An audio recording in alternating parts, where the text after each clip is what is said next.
Damien Simeka, bonjour. Bonjour. Alors on a commencé à parler des escape games avec toi.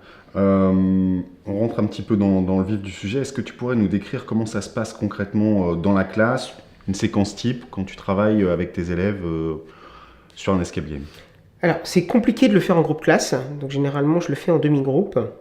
Quand on est en TP, donc moi c'est un avantage, c'est qu'on est couplé avec les TP de SVT, donc j'ai des demi-classes souvent.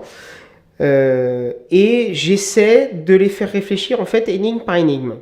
C'est-à-dire qu'il y a un petit groupe qui va réfléchir sur une énigme 1, une autre équipe qui va réfléchir sur une énigme 2, une énigme 3. Et pour résoudre une énigme, ils ont besoin éventuellement d'informations d'autres équipes. Voilà, donc tout ça, ça s'entrecroise, ça veut dire qu'ils sont obligés de coopérer ensemble, sinon ils n'y arrivent pas. Donc ça, c'est une première chose. Généralement, il y a une vidéo de présentation ou un message clé qui démarre l'enquête et l'énigme, qui contextualise l'escape game.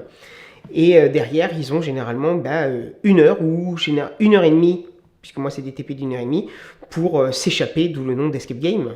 Voilà. Alors comment ça se prépare ça? Comment tu le prépares? C'est très chronophage. La première chose, c'est qu'il faut réfléchir à un scénario. On dit toujours qu'un film, c'est un scénario et encore un scénario. Un escape game, c'est pareil.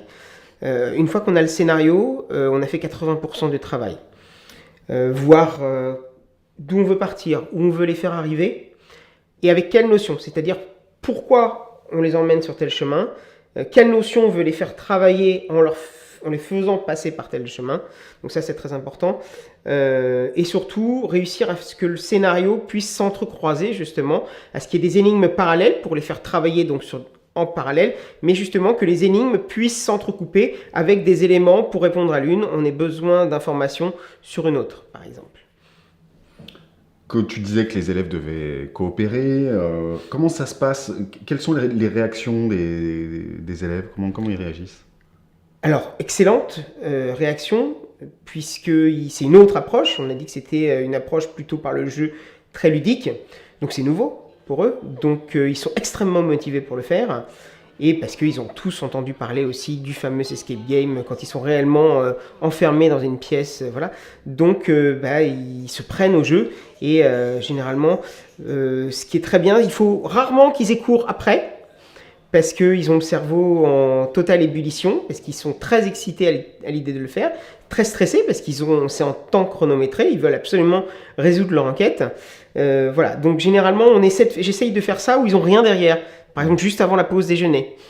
Voilà, donc c'est une très belle émulsion. D'accord. Alors comment tu l'évalues ce travail? C'est pas noté. C'est pas noté,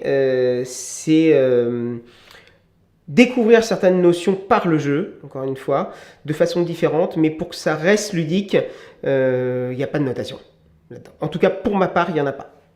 Mais au-delà de la notation, est-ce que toi, tu en retires des choses sur le... Oui, sur la façon, encore une fois, pour eux de coopérer et de s'entraider. Voilà, ça c'est important. C'est-à-dire que pour moi, c'est une compétence transversale, interdisciplinaire, et c'est primordial, au-delà des compétences disciplinaires, c'est une compétence pour moi qui leur sera utile toute leur vie. On a évoqué les outils que tu utilisais pour ce travail, mais finalement, quelle différence avec un escape game qui n'utiliserait pas d'outils numériques? Alors, pas du tout d'outils numériques, je ne suis pas favorable. Ce qui est bien, c'est de mixer entre les deux. C'est-à-dire qu'il y a des parties numériques où ils ont besoin d'applications par exemple, j'intègre de la réalité virtuelle avec des applications aujourd'hui de VR ou même de la réalité augmentée. Donc, qui permet de leur faire découvrir des choses. Mais sinon, ce qui est intéressant aussi, c'est qu'ils puissent toucher. Avec des caisses, avec des cadenas dessus. J'ai créé un mini codex aussi, par exemple, avec une imprimante 3D pour qu'ils puissent manipuler et pas avoir que des choses totalement virtuelles, que ce soit un peu concret pour eux, qu'il y ait un minimum de décor. Voilà, il ne suffit pas de les enfermer dans une pièce et leur dire voilà, vous avez une heure pour vous échapper. Voilà, que ce soit un peu plus concret que du simple numérique.